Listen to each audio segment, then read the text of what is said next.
नमस्कार। 4 बड़ी खबर में आप सभी का बहुत बहुत स्वागत है और मैं हूं आपके साथ पूजा वाधवानी। आज की पहली बड़ी खबर दिल्ली से है, जहां पीएम नरेंद्र मोदी से मिलने शिवराज सिंह चौहान पहुंचे। क्या हुई चर्चा, जानेंगे इसी कार्यक्रम में। वहीं दूसरी बड़ी खबर राजधानी भोपाल से है, जहां कांग्रेस का प्रतिनिधिमंडल कैबिनेट मंत्री गोविंद सिंह राजपूत की शिकायत लेकर आयकर विभाग पहुंचा है और कई गंभीर आरोप लगाए हैं। तीसरी बड़ी खबर मंडला जिले से है, जहां संविदा कर्मचारियों की हड़ताल 12वें दिन भी जारी है और सरकार से मांग पूरी करने की शिकायत कर रही है। चौथी और आखिरी बड़ी खबर कोरोना को लेकर है, जहां कोविड का नया वेरिएंट अपना कहर बरपा रहा है। तो आइए शुरू करते हैं 4 बड़ी खबर।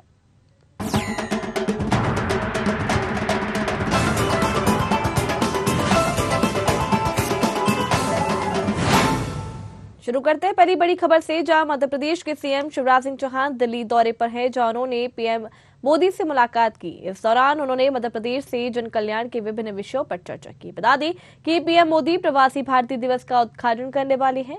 वहीं ग्लोबल इन्वेस्टर समिट में भी वर्चुअल संबोधित करने का आग्रह किया। साथ ही विकास कार्यों, जन कल्याणकारी योजनाओं पर भी चर्चा की। आज माननीय प्रधानमंत्री जी से भेंट करने का सौभाग्य मिला। बहुत सार्थक चर्चाएं हुई और अनेकों विषयों पर उनका मार्गदर्शन मिला। मध्य प्रदेश में 8, 9 और 10 जनवरी को प्रवासी भारतीय सम्मेलन होने वाला है। प्रवासी भारतीय दिवस, उसके उपलक्ष्य में 3 दिन कार्यक्रम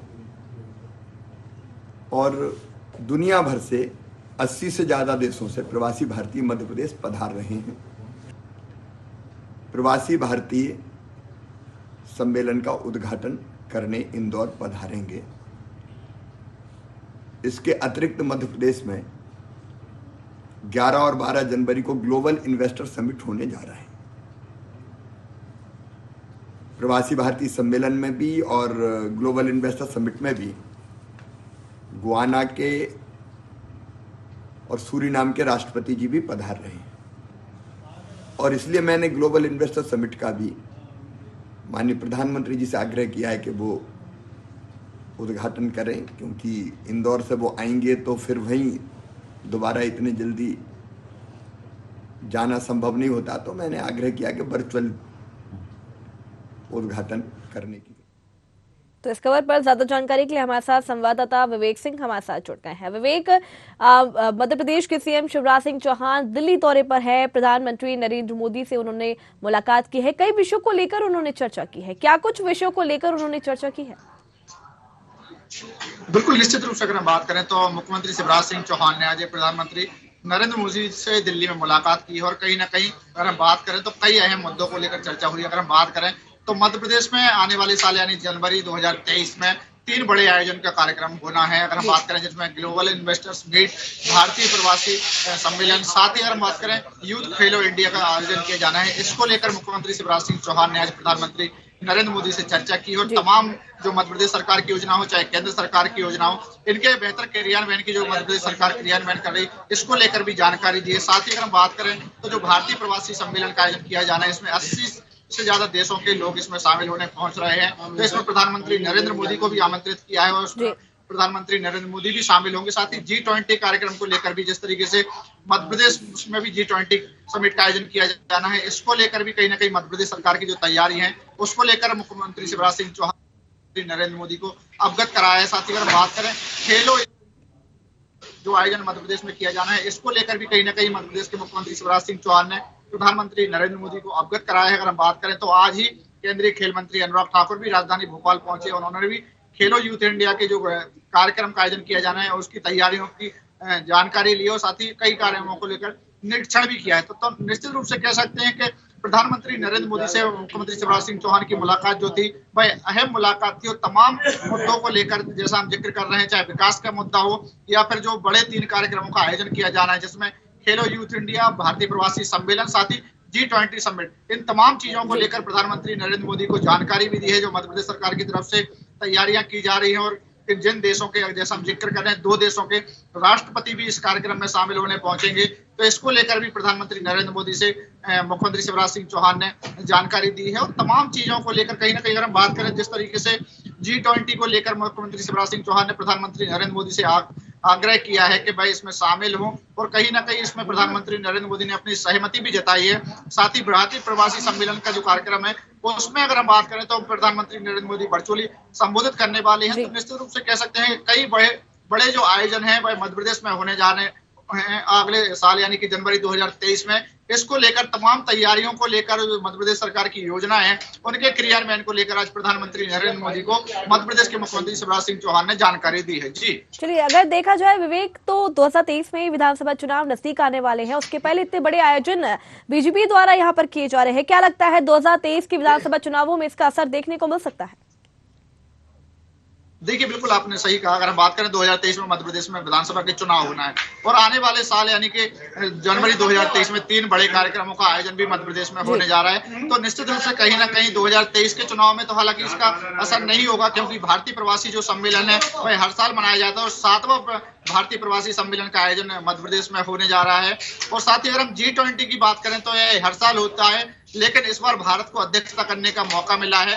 तो इसमें कहीं ना कहीं 20 देशों के जो प्रतिनिधि हैं वह इसमें शामिल होने पहुंचेंगे। लेकिन कहीं ना कहीं खेलो यूथ इंडिया, इसमें कहीं ना कहीं निश्चित रूप से जो युवा हैं उनको खेल में मौका मिलने वाला है। इसको लेकर कहीं ना कहीं निश्चित रूप से युवाओं में जो असर मध्य प्रदेश की सरकार डालने वाली है, इसको लेकर कहीं ना कहीं कह सकते हैं कि मध्य प्रदेश में 2023 के जो विधानसभा के चुनाव होना है इसमें जरूर प्रभाव डाल सकते हैं। लेकिन जो 3 बड़े कार्यक्रम है इसमें मध्य प्रदेश विधानसभा चुनाव प्रभावित हो, इसमें कहीं ना कहीं कोई भी जो है दूर दूर तक जोड़ तोड़ नहीं कह सकते हैं, क्योंकि ये अंतरराष्ट्रीय कार्यक्रम है, चाहे भारतीय प्रवासी सम्मेलन हो या फिर G20 समिट हो। जी चलिए, बहुत बहुत शुक्रिया विवेक हमारे साथ जुड़ने के लिए, जानकारी देने के लिए। तो ये है आपके सामने पहली बड़ी खबर। बढ़ते हैं दूसरी बड़ी खबर की तरफ, जहां मध्य प्रदेश सरकार की परिवहन और राजस्व मंत्री गोविंद सिंह राजपूत की शिकायत करने कांग्रेस का प्रतिनिधिमंडल आयकर विभाग पहुंचा।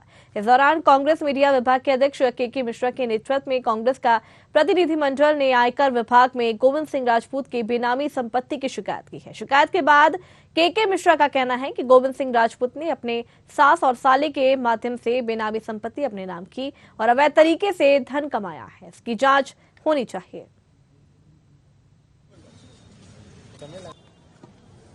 राजस्व और परिवहन मंत्री आदरणीय गोविंद सिंह राजपूत साहब ने मंत्री पद पर रहते हुए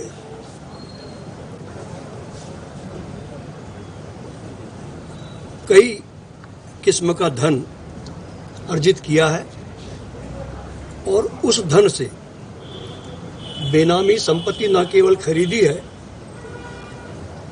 बल्कि अपनी सासू माँ और साले साहब के नाम पर पहले वो खरीदी, बाद में दान पत्र के नाम पर उन्होंने अपने और अपनी पत्नी सविता सिंह जी के नाम पर करवा ली ट्रांसफर।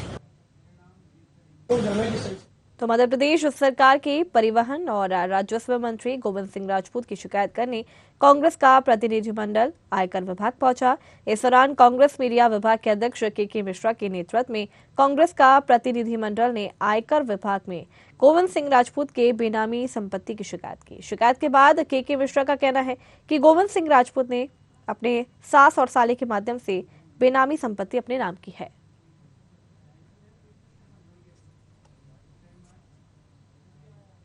इस खबर पर ज्यादा जानकारी के लिए हमारे साथ संवाददाता कृष्णा शर्मा हमारे साथ जुड़ गए हैं। कृष्णा, राजस्व मंत्री गोविंद सिंह राजपूत की शिकायत करने कांग्रेस का प्रतिनिधिमंडल आयकर विभाग पहुंचा है, उनकी शिकायत की है, कई सारे गंभीर आरोप भी लगाए हैं, क्या कुछ पूरा मामला है?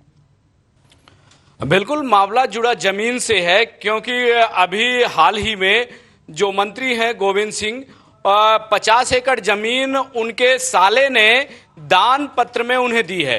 तो जिसको लेकर विपक्ष लगातार हमलावर है, आरोप लगा रहा है कि अवैध कमाई के माध्यम से यह जमीन खरीदी गई है और फिर दिखावे के लिए सिर्फ दान पत्र में दी गई है। और जबकि गोविंद सिंह की जो ससुराल की हैसियत है वो जमीन खरीदने की नहीं है, उनका जो स्तर है वो जमीन खरीदने की नहीं है, और ये गोविंद सिंह के इशारे पर जमीन खरीदी गई है और फिर जमीन को दान पत्र में दान।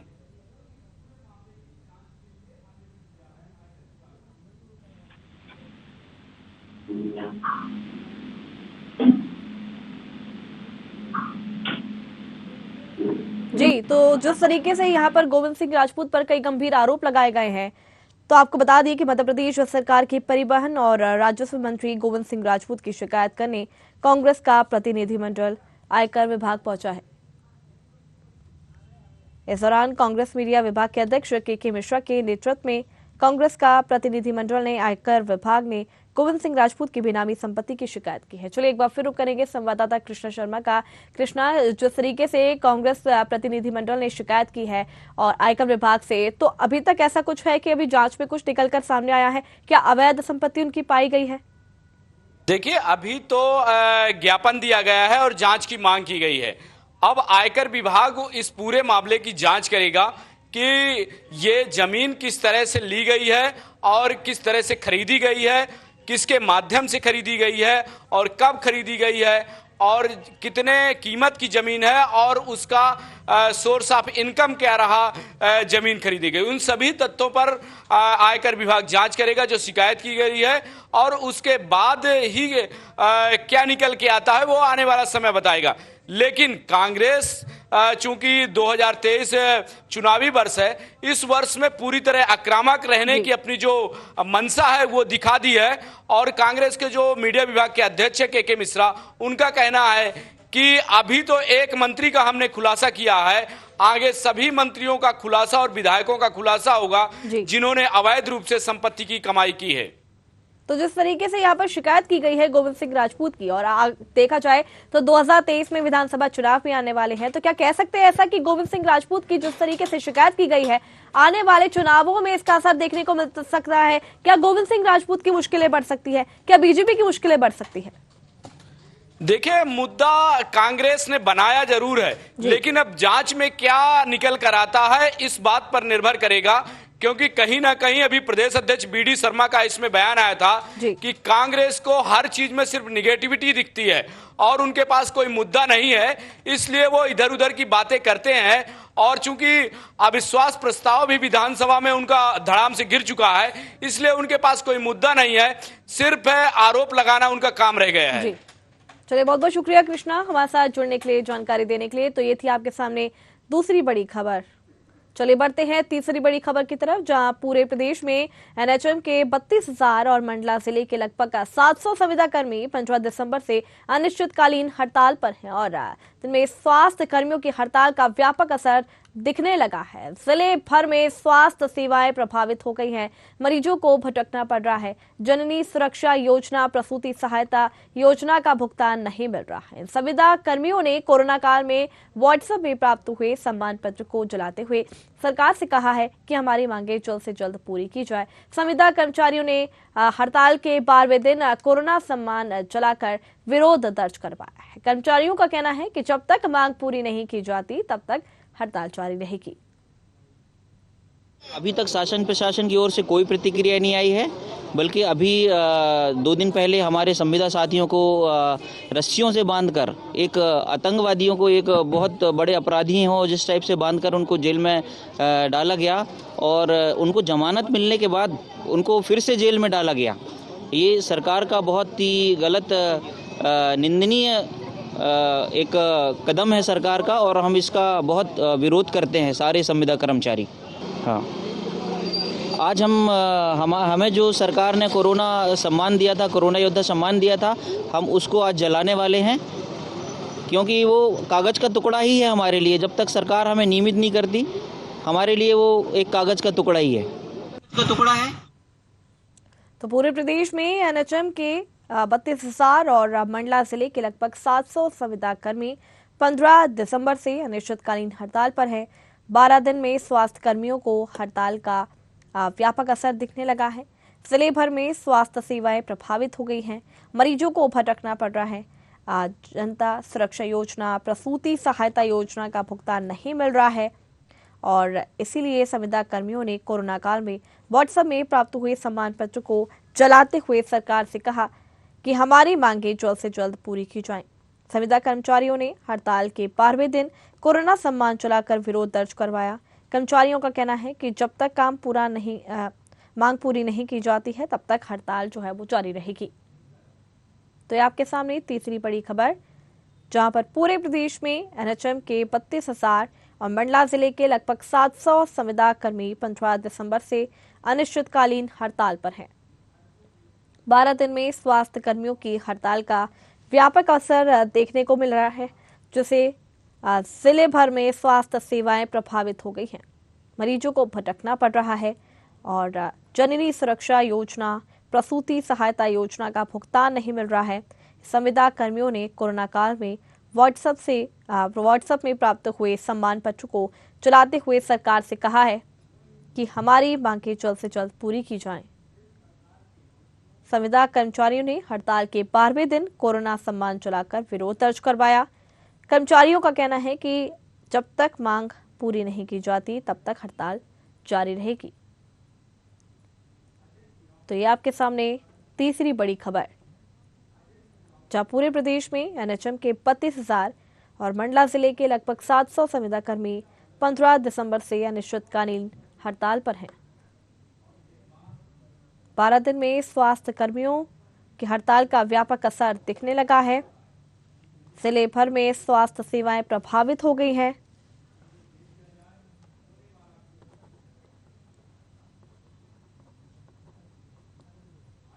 और मरीजों को भी भटकना पड़ रहा है।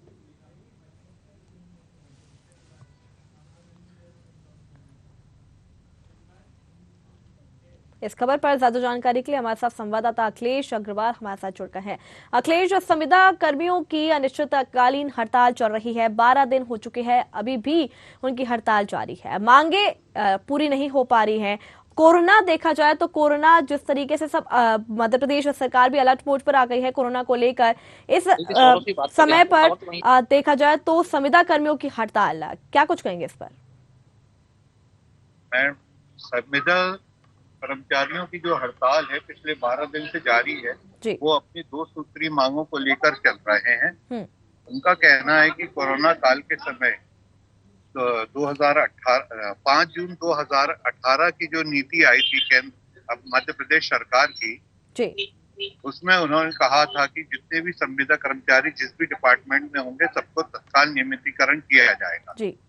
बहुत से डिपार्टमेंटों में नियमितीकरण किया जा चुका है, लेकिन एनएचएम में अभी तक ये लागू नहीं हुआ है। तो मध्य प्रदेश में देखा जाए तो पूरे मध्य प्रदेश में करीबन 32,000 ऐसे संविदा कर्मी हैं जो हड़ताल कर रही हैं। अगर उनकी मांगे पूरी नहीं की जाती, क्योंकि आज भी 12वां दिन भी उनका जो विरोध प्रदर्शन है वो देखा गया, अगर उनकी मांगे नहीं मानी जाती है तो क्या आगे की रणनीति होगी कर्मियों की? उनका कहना है कि जब तक हमारी मांगे पूरी नहीं की जाएंगी तब तक हम अनिश्चितकालीन हड़ताल पे रहेंगे। 2021 में भी हमने जब हड़ताल आंदोलन किया था तभी उन्होंने बोला था कि हम 5 जून 2018 से आपको नियमितीकरण कर दिया जाएगा, लेकिन 2021 के बाद भी अभी तक उनको इसकी प्राथमिकता नहीं दी गई। अगर देखा जाए तो मध्य प्रदेश सरकार जिस तरीके से कोरोना अलर्ट पर आ चुकी है, देखा जाए तो मरीज भी लगातार भटक रहे हैं जांच करवाने के लिए। इस संविदा कर्मियों की हड़ताल, क्या कुछ कहना है प्रशासन का, क्योंकि जिस तरीके से हड़ताल लगातार जारी है, अब बहुत सारी स्वास्थ्य व्यवस्था जो है वो चरमरा गई है।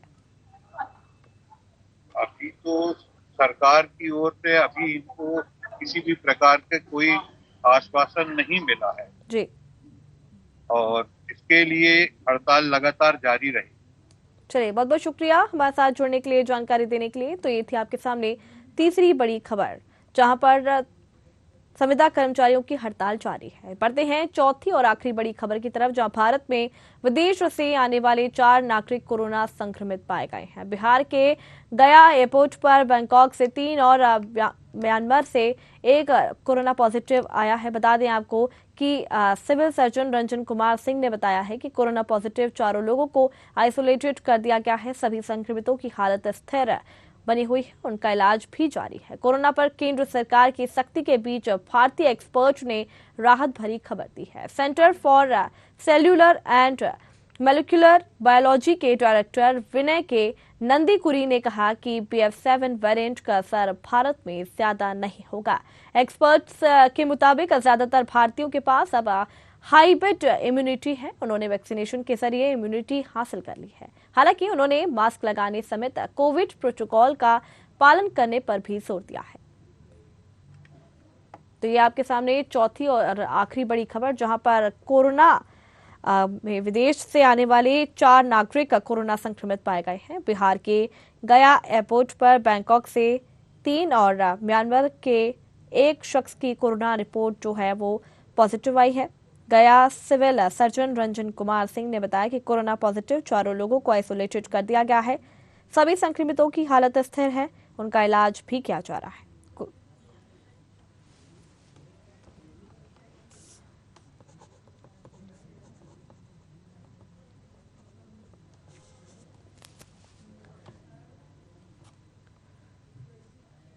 इस खबर पर ज्यादा जानकारी के लिए हमारे साथ वरिष्ठ पत्रकार एएल द्विवेदी जी हमारे साथ जुड़ गए हैं। द्विवेदी जी, जिस तरीके से देखा जाए तो देश भर में कोरोना अलर्ट पर सभी आ गए हैं। अब बाहर विदेशों में देखा जाए, चाइना में अगर देखा जाए तो लगातार कोरोना संक्रमण बढ़ रहा है और जरा खतरा भी यहाँ पर मंडराने लगा है। देश में भी अलर्ट मोड पर आ गए हैं। स्वास्थ्य व्यवस्थाओं को अगर देखा जाए तो एकदम अलर्ट मोड पर सभी आ गए हैं। जो नया वेरिएंट आया हुआ है, आप इसको किस तरीके से देखते हैं? कितना खतरा हो सकता है देश में? देखिए, निश्चित तौर पर कहीं ना कहीं भारत में जो स्वास्थ्य सेवाएं हैं वह उस पर लगातार अब कार्य किया जा रहा है। जिस प्रकार से अलर्ट मोड पर सरकार ने बैठक की है, चाहे वह मध्य प्रदेश में हो, चाहे दिल्ली में हो, चाहे राजस्थान में हो, चाहे छत्तीसगढ़ में हो, सभी राज्यों में लगातार मुख्यमंत्रियों द्वारा बैठक की जा रही है। और कहीं ना कहीं जो ये नया वेरिएंट है इसको लेकर के चिंता जताई जा रही है। लेकिन हाँ, कहीं ना कहीं जो एक्सपर्ट डॉक्टर है उनका सीधे तौर पर कहना है कि हमें अलर्ट रहना है, सुरक्षित रहना है और अपने आप को सतर्क रखना है। इसको बिल्कुल भी पैनिक ना बनाएं, बिल्कुल भी भयावह ना बनाएं, क्योंकि कहीं ना कहीं भारत में जो आम आदमी की इम्यून सिस्टम है वह अन्य देशों की तुलना में काफी अच्छा और काफी मजबूत है। क्योंकि अन्य देशों में कहीं ना कहीं ठंडे प्रदेश होते हैं, ठंडे देश होते हैं, तो वहां पर जो इम्यून सिस्टम होता है वह भारत की तुलना में अलग होता है। क्योंकि भारत में जो जलवायु है वह अन्य देशों की तुलना में बहुत ही अलग है। तो सरकार ने सभी को एहतियात तौर पर सावधानी बरतने के लिए दिशा निर्देश जारी कर दिए हैं। फ्लाइटों में जो यात्री विदेशों से भारत आ रहे हैं उनकी रैंडम चेकिंग की जा रही है, जीनोम सीक्वेंसिंग की जा रही है, उनके लिए लगातार लैब बना दिए गए हैं और ऑक्सीजन और जो अन्य संसाधन है उनको आवश्यक रूप से प्रतिपूर्ति करने के लिए केंद्र सरकार ने दिशा निर्देश जारी किए हैं। और राज्य सरकारों को यह भी आग्रह किया है कि वह किसी भी स्थिति से निपटने के लिए अपनी लगातार समीक्षा बैठकें कराएं और जिस चीज की आपूर्ति सही ढंग से नहीं हो रही है उसको चेकआउट करें। तो कुल मिला के भारत में तैयारियां पूरी कर दी गई हैं और उसका सीधे तौर पर कहना है किसी भी भयावह स्थिति नहीं है, बस सतर्क रहें, सुरक्षित रहें, मास्क लगाएं, सैनिटाइजर का उपयोग करें और अपने हाथ धोएं। मतलब कुल मिला के सतर्क रहने की जरूरत के लिए दिशा निर्देश केंद्र सरकार ने राज्यों को भेजे हैं। जी, जिस तरीके से देखा जाए द्विवेदी जी कि 2 साल में जो कोरोना आया था, भयावह स्थिति बन गई थी, तहस नहस जैसे कर दिया था सभी की जिंदगी को, जैसे तैसे सभी की जिंदगी एक पटरी पर अभी चलने लगी, एकदम से नया वेरिएंट आ गया। क्या लगता है जिस तरीके से वैक्सीनेटेड सभी लोग आजकल हो गए हैं, वैक्सीनेशन कितनी कारगर साबित हो चुकी है? जो नया वेरिएंट आया है वैक्सीनेशन से क्या वो तोड़ सकता है वेरिएंट को? देखिए, निश्चित तौर पर यह कहना अभी सुनिश्चित नहीं है, क्योंकि जो साइंटिस्ट हैं हमारे वह लगातार इस पर शोध कर रहे हैं और ये भी एक शोध का विषय है। और कहीं ना कहीं वैक्सीन जो थी वह कहीं ना कहीं प्रभावी ढंग से प्रभाव दे रही है। लेकिन जिस प्रकार से म्यूटेंट लगातार बदल रहा है, वायरस लगातार म्यूटेंट हो रहा है, तो इसमें किसी भी प्रकार की आशंकाएं जताई जा रही हैं। क्योंकि मेडिकल साइंस जो है वो एक बहुत बड़ी फील्ड होती है और कहीं ना कहीं इसमें सभी अनुमान के आधार पर जो प्रिकॉशंस हैं या अनुमान के आधार पर जो डायग्नोज है उसको किया जाता है। तो इसमें यह कहना एक जल्दबाजी होगी कि वैक्सीन किस पे कारगर की गई है और किस पर नहीं कारगर की है। हाँ, कहीं ना कहीं लेकिन वैक्सीन से इस जो वेरिएंट थे, जो पूर्व में वेरिएंट आए थे, उनमें रोकथाम हुई है। लेकिन अब जो नया जो समीकरण बन रहा है, नया जो वेरिएंट बताया जा रहा है, इसको सतर्क रहने की जरूरत है। और केंद्र सरकार ने भी लगातार दिशा निर्देश जारी किए हैं और जो एक्सपर्ट कमेटी है और एक्सपर्ट डॉक्टर हैं, चाहे वह देश के हों चाहे विदेश के हों, उन्होंने कहा है कि ये ज्यादा घातक नहीं है, ये स्प्रेड आउट ज्यादा होता है। लेकिन अगर आपकी इम्यून सिस्टम और आपकी शक्ति अच्छी है तो ये आपके इम्यून सिस्टम पे ज्यादा असर नहीं डालेगा। जी, चलिए, बहुत बहुत शुक्रिया द्विवेदी जी हमारे साथ जुड़ने के लिए, जानकारी देने के लिए। तो ये थी आपके सामने चौथी और आखिरी बड़ी खबर। तो ये हैं आपके सामने 4 बड़ी खबर। अगली बार फिर मिलेंगे 4 नई बड़ी खबरों के साथ। तब तक लिए देखते रहिए न्यूज़ 8। नमस्कार।